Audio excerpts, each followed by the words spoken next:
Hi, and welcome to another podcast. And today we have Charles with us, who helps directors and shareholders get the maximum they can from selling or moving on from their business which they've built. So just as a reminder, my name's Andrew Kirkley from the Academy World, and what we do is we help SMEs build their businesses to be successful and actually end up working with someone like Charles to help you with an exit route. But Charles, first of all, welcome. Thank you very much. Good to be here. And you seem to have two names, just to get down to this one first. I've got you Charles and Charlie. So what's going on there? Yes, that's true. Charles is the name my mother used when she told me off. It's also the name in my passport. And it's the name that I therefore use in what I would think of as official situations. So on a business card, on LinkedIn and everything else, you will see it written down as Charles. But as previously noted, that's the one that my mother used to tell me off with. So I rather prefer to be called Charlie, and certainly all my friends call me Charlie. Okay, so when it's nice and relaxed, informal conversations, Charlie, but if we're getting very serious, then we revert to Charles, yes? Yep, that's about it. Okay, so you do a fascinating role, don't you? Because you help business owners who have gone through all the trials and tribulations of building their business to taking, I'm going to say very often they consider it as their baby, I'd imagine, and maximizing its opportunity to get as much money as they possibly can to either reinvest in something else, retire, or actually potentially still be involved in it. So the question is, I guess, I hadn't actually come across a service like yours previously. I'd obviously dealt with and spoken with, I'm going to say, brokerages which help sell businesses, but not one which I'm going to say packages it all up. But can you just talk through for our listeners, what's the difference between you and a sales broker? Okay, so a sales broker is, as you quite rightly point out, someone who handles the logistics and the whole process of the actual transaction. But what I do is I help the businesses become what we call exit ready. So very often business owners do lots of things and also put off lots of things that perhaps they should do whilst they're running their business. And in my view, a lot of businesses are not yet exit ready at the point the owner would like to sell them. So they could go to a broker, but I think the value that they would achieve if the business actually was sold at all would be significantly reduced, and they'd be quite disappointed if they went directly to the broker and attempted a sale. Okay, so just to give some flavour of what we're going to be, why we're going to be covering what we're covering in this podcast and conversation, is what sort of increase in valuation do clients get? I say, how long's a piece of string? This question probably after going through the process with you. What sort of differences are there between not going through this process and going through this process? Okay, well, just to give a teaser about the first part of our process, the first part of the process is actually what we call a business insights report, which actually says where the business is now. And fortunately or unfortunately, there are no punches pulled. If there are improvements that could or should be made to the business, we will write those down in the report and share that with the owner. But by having a long list of improvements that are required, that impacts very negatively on the sales value or even the ability to sell the business at all. So from that starting place, we would generally say that it is likely that a business can be at least double, so 2 to 2.5 times our initial valuation is what somebody should expect to get from the program. So if we put that in numbers, if a business is, we think, worth around about £1 million before the process, then they should expect to sell it for between £2 and £2.5 million at the end of the process. That's just a humongous difference, isn't it? So to give some perspective on this, how did you get to be doing what you do? That's got to be the question. Yeah, I'll try and keep the answer short, but it is quite a long answer in that I've been dealing with businesses most of my working life, and I've always wanted things to be done well.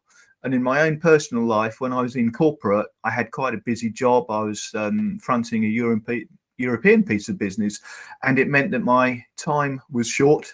Lots of people were making demands on it, and I had to be personally efficient, and I had to do things well. And I learnt from my peers around me, and I hopefully used my time wisely. And then when I retired from that, I thought, well, this is interesting. I've got a lot of knowledge in here, and I'd love to pass that on. So I became somebody who was very interested in helping business owners grow. And by potentially happy coincidence, I noticed that the business I was helping to become slick and easy to run and nice businesses actually were getting sold. Not long after I'd finished with the business owner and he was happy, he'd got a nice business, it was running well and profitably, it would sell for a lot of money. And the business owners were coming back and saying, hey, Charlie, I've just sold it. They came to me. I didn't even put it on the market. This is fabulous. They saw I was an attractive business. And I thought, And then along came Succession Plus, and they've actually been doing this. They started in 2009 in Australia, and they effectively headhunted me and said, Charlie, we've seen what you're doing. Would you like to be a part of Succession Plus in the UK? So it was a massively good fit, because they have the structures and the systems and everything in place to make sure that what we do is repeatable and good. All right. So you have, I'm going to say, access and backing of an international company, I'm going to say.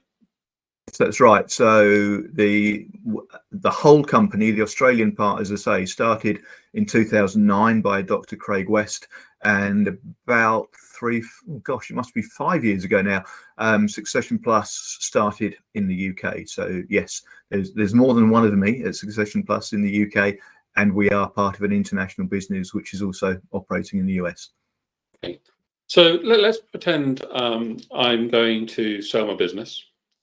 How far in advance of me making this decision to sell business should we be talking to someone like you? Well, I think the first question I'd actually ask you is, have you thought about selling your business? And it sounds as if you want to tell me, yes, Charlie, I have, but I haven't got much further than that. So you're already, you are already ahead of so many business owners, because most of them haven't thought about it yet. Because they don't realize the complexity of it. So well done, first of all, for having a think about it, that you might want to do it, and you're looking at what's involved, because I think that it's generally about 18-month, 2-year process to get to what I call exit ready. And that simply means that everything in your business is running at best practice. So when the potential purchaser comes along and does their due diligence, they will not find a thing. They will be delighted at what they see in your records and everywhere else, and it's likely they'll offer you more. But to answer your question, about 2 years is a good round number. Okay. I'm wondering with this conversation if it's better initially to go through what a potential purchaser is normally looking for, and then reverting back to see how we get there. I mean, what if you've never sold a business before, what is the typical purchaser looking for when they buy something, as far as not necessarily talking about what the business does necessarily, but actually the spreadsheets and the black and white. Yeah, it all boils down to the person who's going to buy the business is going to make an investment. So by implication, they will be spending probably a good deal of money, and therefore that investment they are about to make has to be funded somehow. So in order to pay back the money that they have borrowed or are lucky enough to have in their own bank account, when they make that investment, they are looking for a good return. So the good return typically comes from profits. So if the profits are substantial or good enough in the eyes of the investor, the buyer, that's a tick in the box. The investor will want to know that their investment is protected in the long term, i.e. the business will continue to function where it is today or better. So if you can show a potential buyer that you have a graph that says profits are up, turnover is up, We have long-term staff retention. We have everything in order. There are no skeletons in the cupboard. There is nothing bad going on in this business, nor has there been for at least the last 3 years. Then the investor is likely to say, yep, I can take this. It fulfills my need. And financially, it is a good risk. Or in fact, it's not really a risk at all, because everything that's been pointed out to him just looks good. And if the business is a good fit, where if it's you selling me your business, I would say that I can sell my products to your customers and you can sell my products. And so another good fit that the investor or the buyer is looking for is, are my products complementary to yours? Are my customers complementary to yours? So if your customers buy my product and my customers buy your product, then again, that's a match made in heaven, and it will increase the value of the business being sold. Okay, so ultimately, any buyer is looking for a tidy house, as I want to define it as. Yes, very much so. And one of the things that they will shudder at and usually stops the sale of a business in its tracks is what we call owner dependency.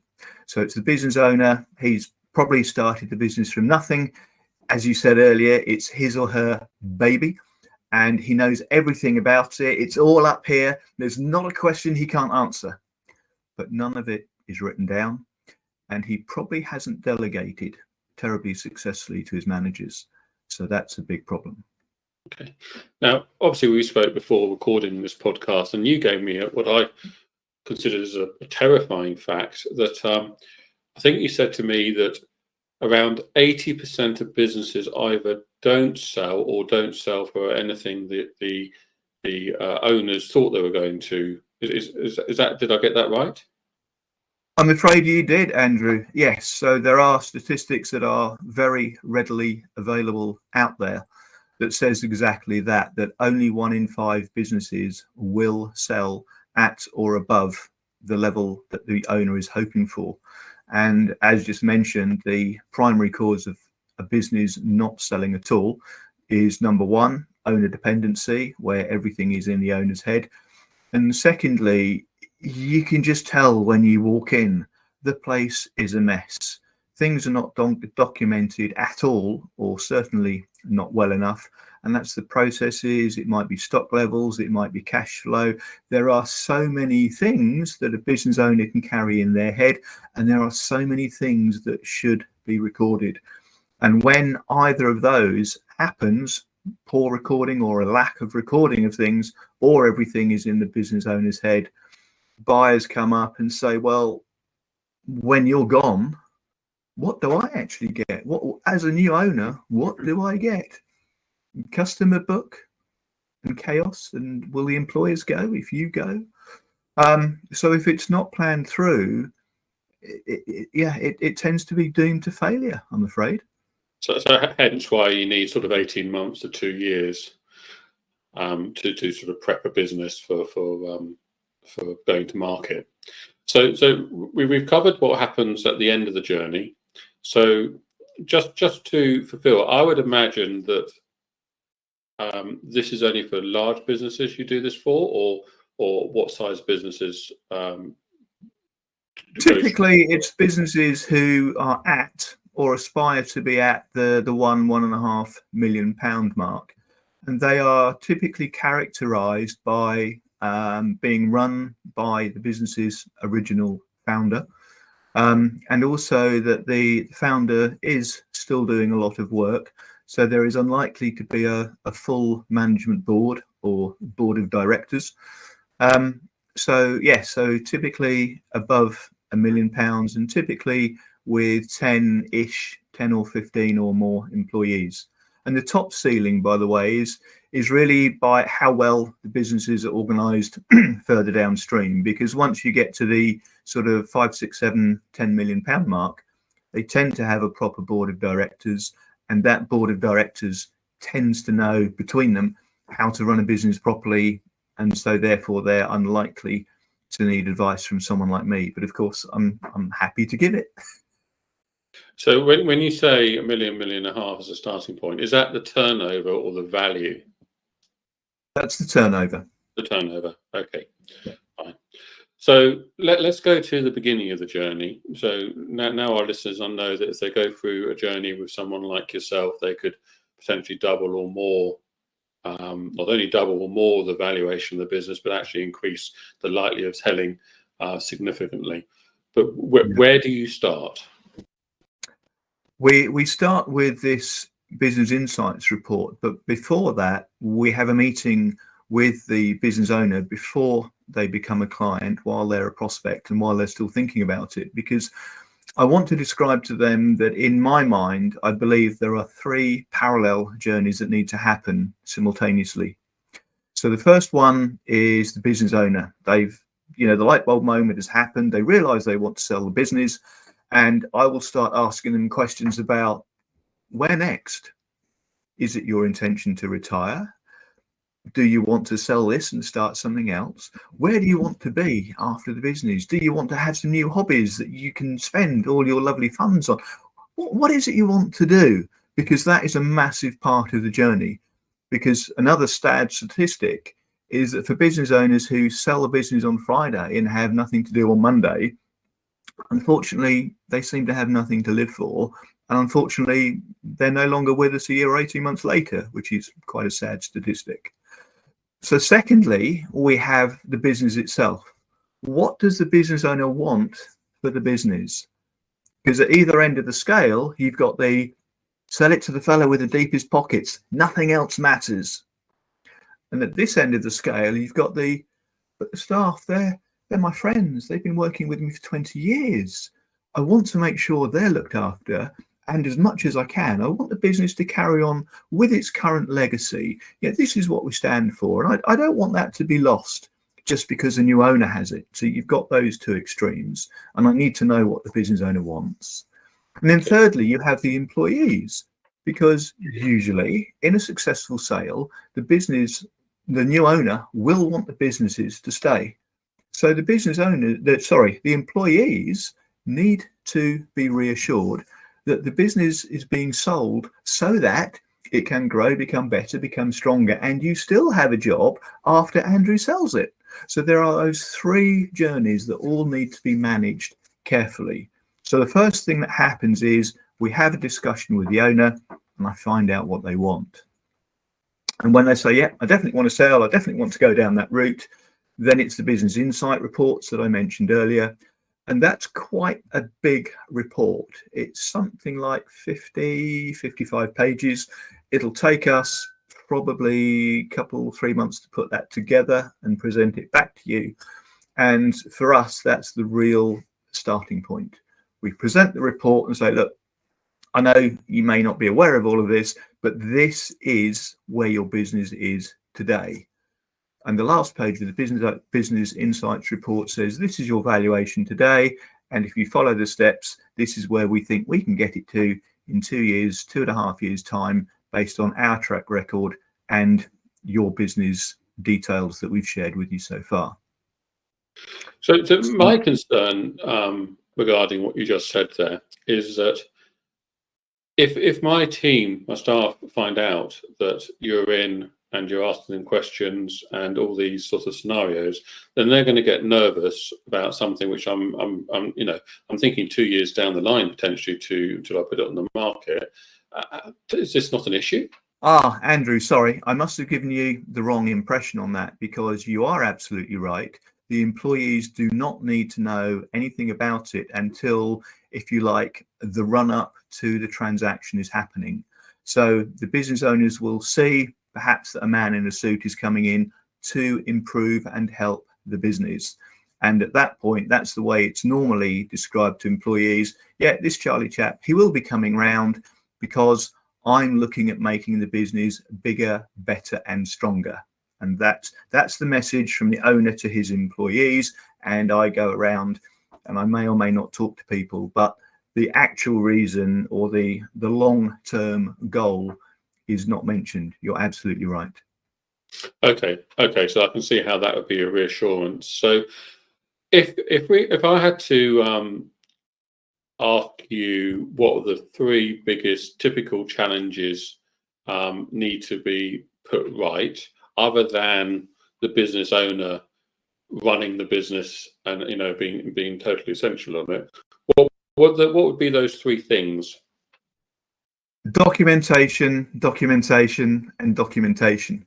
So the first one is all about processes. So usually a business will produce something, goods or services, and at the lower end of the size of business, you find that it's often done that way because it's always been done that way. So the question needs to be asked, is that the best way to run it? And you look through, and if that's the best way to run it, then you simply document the process so that anyone else who comes along as a new employee or a new owner can see how things are done to best effect. And if you remember the goal to have everything running at best practice, then it may be that some of those things are improved along the way. But certainly the processes need to be documented initially. Another thing that needs to be documented well is everything about finance, because it may surprise you to know that some business owners can only tell you what's in the bank, and they use the bank balance as a barometer of the health of the business. They have no idea what bills are coming in this week, this month. Which suppliers do they have to pay? Do they have to pay them on time? Do they have a clue? Another thing that might surprise you is many business owners have no idea of the number of debtor days that their customers are paying them. In other words, are their customers paying on time? And a recent example had an average of 120 days debt. So Wow. although he was on 30-day terms with his customers, they didn't pay on average for 120. So some paid on time and some must have been taking 200 days. So finances, documentation, cash flow, everything about finance should be documented and should be presented to him in a way that he can understand. Do you find that, it sounds to me there's quite a lot of work here, and a typical business owner, of course, they want to get as much money as they can for their hard work, and realize that. But this is going to take a lot of their time up, which could potentially take their eye off the ball for their business, which therefore could affect the business. You're shaking your head at me. So I am shaking my head because it is a potentially natural assumption that for the outcome that we desire, you would expect it to take a huge amount of input. But with our processes, the first thing that we do is actually to help the business owner have more usable time. Because if you remember, public enemy number one was owner dependency. So that's something that we have spent a lot of time studying in a lot of different businesses. And so whilst it's initially tough for the business owners to relax and to not do everything he was doing before, when it actually comes to it, the business owners are massively relieved. They're no longer working 60, 70 or more hours per week. And they're like, wow. So it's an initial benefit. It's a quick win for us. The business owner is delighted. And very often the husband or wife is delighted because they get to see more of their partners. But then, so we free up their time, and they are also able to begin to delegate either internally or externally. But everything we do is a suggestion to the business owner, because it is still the owner's business, and we have come in to help them, and we want them to understand the benefit. Because if we do it, we're just as bad as they are. When the business is sold, we won't be around either. So it's massively important that the business, and especially the owner, understand the changes that are being made and actually make them themselves and reap the benefits from it very quickly. So the journey you're taking business owners down will improve their systems, which therefore, although there's an investment there, it will actually release time and give them more time for business and life. Yes, very much so. And I'd also like to point out that you use the word investment there, and most people jump to a conclusion of that means I have to tip money in, and that is not the case.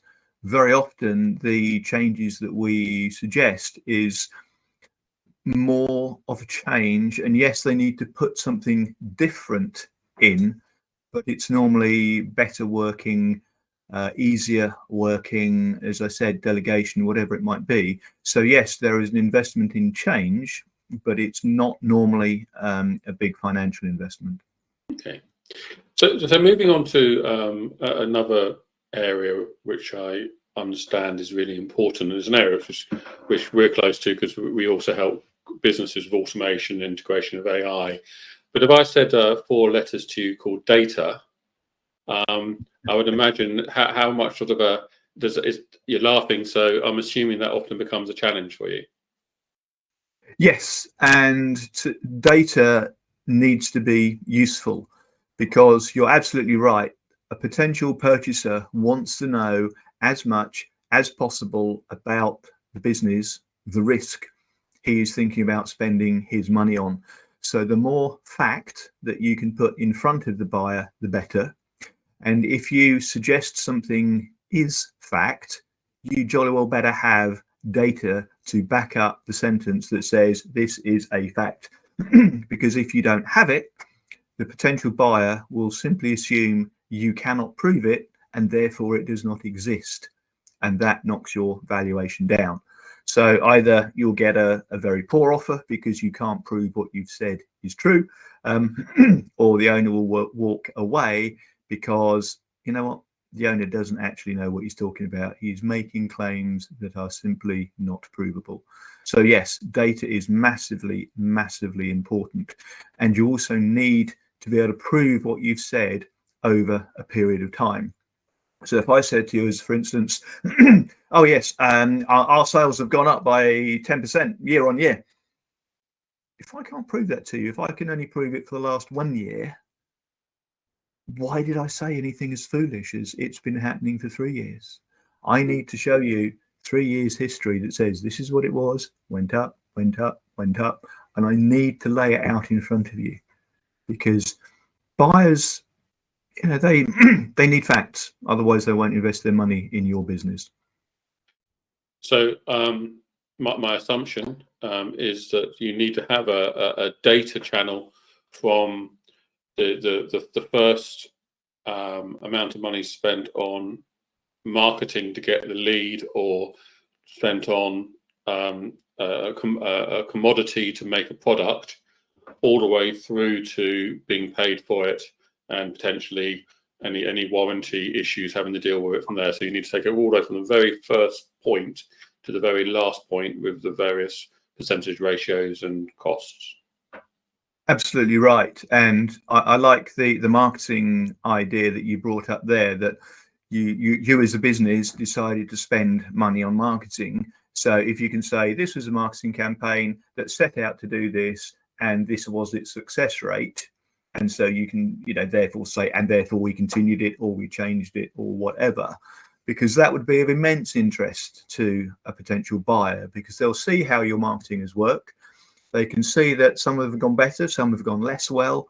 Great information for them as they're taking over. They can understand the marketing costs that you've had as a business, and they might decide to double it, because they might say, well, if I double it, I'll get twice as much business. But they have the information to make their decisions on. And if they can make decisions that are helping, you know, like ticking boxes, yes, yes, yes, like it, like it, like it, if they can make those decisions which make them favor the business as a purchase, yes, they'll love it. And that's what we set out to achieve. So that's but quite a skilled thing, isn't it? So I'm going to suggest that you probably have people you can call upon who can help tidy up the data, and then either off the shelf have some kind of systems which you put the data in, or build a spreadsheet out which analyzes the data, or use AI into those world. But that wouldn't be if the business owner who's looking at potentially selling doesn't have someone.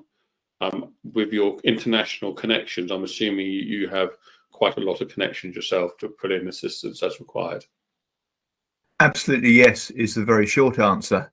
But what we look for first is to try and establish whether the business would benefit from having an in-house person doing a particular role. And one of the ones that's very often missing is finance director. And very typically that will start off by having a fractional FD. So yes, I know fractional FDs. We have a network of people who, we choose different ones for different businesses, but essentially they can fulfill the exact roles required. And again, if they outgrow the fractional FD and they need one of their own, well, that's natural progress as the business expands, and that's a natural way of doing things. But yes, there are a lot of people that we rely on who are professionals in their own right. So it starts from the other end with the business brokers, with the people who bring up the legal paperwork. We have wealth advisors. So you're not obliged to use our recommendation in any way, shape or form. But if you have a gap and you don't know how to fill it as a business owner, then absolutely yes, we have people that we know and trust to do a good job for you. Okay. So just a little bit of jargon busting here. What is a fractional director, a financial director? So if we start with what does a financial director do, I think that's the easy part. He looks after the finances of the company from a strategic direction. And in the old world, they would tend to work 5 days a week for the same company, and they would be a regular employee of that company. But what we see now is there are typically people who have a lot of experience who have given up their full-time job with a single employer and are choosing to share their skills and their expertise with a small number, maybe half a dozen, usually not much more than that, maybe 10 different companies who might each get a day a month, a day a fortnight, a day a week, whatever it takes for that business to fulfill their own financial needs. The fractional FD means you're getting a fraction of his time. He's not costing you a full-time salary, but you are getting all of his expertise when you need it. But would you not just use your accountant for that? No. Typically, unfortunately, the way the accountancy world tends to work in the UK is that it's price-based. And most of the accountants feel that they have to offer a competitive price for what you want. And what you typically want is avoidance of trouble with HMRC. So the poor accountant can only do the bare minimum for you, because most business owners don't realize the true value of an accountancy practice, and they don't pay what the accountant could do for them. So yeah, a good accountant can come close to what an FD does, but generally people don't want to pay their accountants more than the bare minimum. So the accountants only give the bare minimum level of service, I'm afraid. But again, I would have thought, going through the journey you go through, you're improving efficiencies, and if you've got a fractional financial director in for 1 day a month or 2 days, you're probably going to reduce your accountancy costs, because what you deliver to the accountant is going to be so much better condition and in a position. It's going to be tidy, isn't it? So the accountant's really just challenging onto that final audit and tidying the final bits up. Yes, that's very true. And what also tends to happen is that credit control is a big thing that somebody gets a grip of inside the company. And so again, you can have a fractional credit controller. So a similar thought process here. You need someone to chase up your customers once a week and say, excuse me, sir, you haven't paid, please could you, otherwise we'll put you in stop. Yeah. And that can be done, again, it could be half a day a week, it could be a very, very small amount of time. But the bonus that gives the boss, because if he used to be doing it, he'll probably fret because they're his lovely customers and he doesn't really want to chase them in case they're not happy. Yeah. Whereas if a very professional person does it, who's used to doing it every day, they have a lovely telephone manner, they're polite, they're firm, they get the bills paid, the cash flow goes up, business owner is delighted, and he sleeps at night because he knows his bills are paid. And it's just wonderful seeing the changes that happen because of small incremental differences in the way he's doing things. Okay, so we've covered quite a large area of stages which we need to go through. Because I suggested we started at the end and then went to the beginning, perhaps it would be a good idea for you if you could just do a sort of a wrap up, step by step, of what the steps are, and just to help our listeners out on this. Thank you, Andrew. Yes, I think that's a great idea, because we've described the far end and we've described the beginning, and the middle bit hasn't been done yet. So, as we said, stage one: understand where your business is now and get that to a good, solid foundation. Then what we want to do is maximize the value of the business. So understanding the roots, understanding what happens in the businesses. So the systems, the procedures, how is marketing done? How is sales done? How is corporate governance done? What's the ownership mindset? How do we get to peak performance or best practice in every area?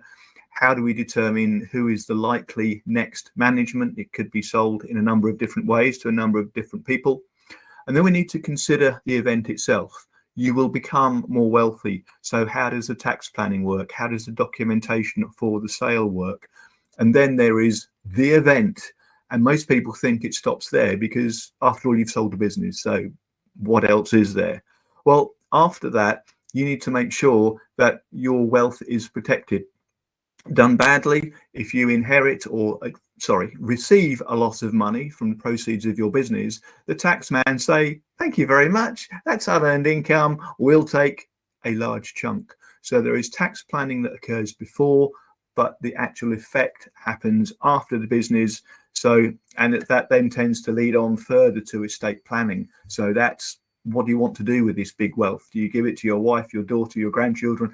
How do you use it in the most tax effective way? So those are all of the stages of the journey. So you can see, I hope, that it's a whole lot more than just putting a card in the window and saying, I've got a business for sale. We want to take people on a journey that they know, they understand, that creates massive value for them, for their future. Okay, that sounds brilliant. So if any of the listeners wanted to get an idea where they're sitting right at this moment, what would be the starting point? How do we start with this? Okay, the easiest thing for them to do is to have a look at something that we call a sellability score. So it asks you some potentially impertinent questions about the way you run your business. And as long as we get, good answers back, there'll be an indication there. And obviously, we would invite the people who filled in the sellability score to have a bit of a conversation with us and see what do they think about the score they've had, and is it something they'd like to improve on. Okay, so what we'll do is we'll make sure a link is available to everyone who's listening or watching this podcast recording, and they just click on the link, answer some questions, it will give them a score, and if they want to take it from there, then I'm assuming there's a no charge pre-conversation to see if there's scope or not. Yes, thank you, Andrew. That's exactly how it works. And just to let the listeners know, it will take 3 or 4 minutes, because we are trying to ask some proper questions. So it will take a minute or two to fill in. Great. Okay. So I'm going to make a shameless plug here. So this podcast has been brought to you by the Academy World. And my name's Andrew. What we do is we support businesses through whatever their stage is, through our connections with experts, just like Charlie here. So if whatever your need is, then please do reach out to us. Thank you very much, Charlie, for giving your time today. And as you know what Charlie does after listening to him for the last 40 minutes, but his contact details will be available on screen. So please do reach out to him if you're thinking of realizing the maximum valuation for your business. That's great. Thank you. Thank you very much, Andrew. And I do urge business owners to have a think. Thank you. Definitely. Okay. Thank you, everyone, for listening. And next week, we'll have another expert we'll be interviewing, and I look forward to catching up with everyone then. Take care now. Thank you. Goodbye.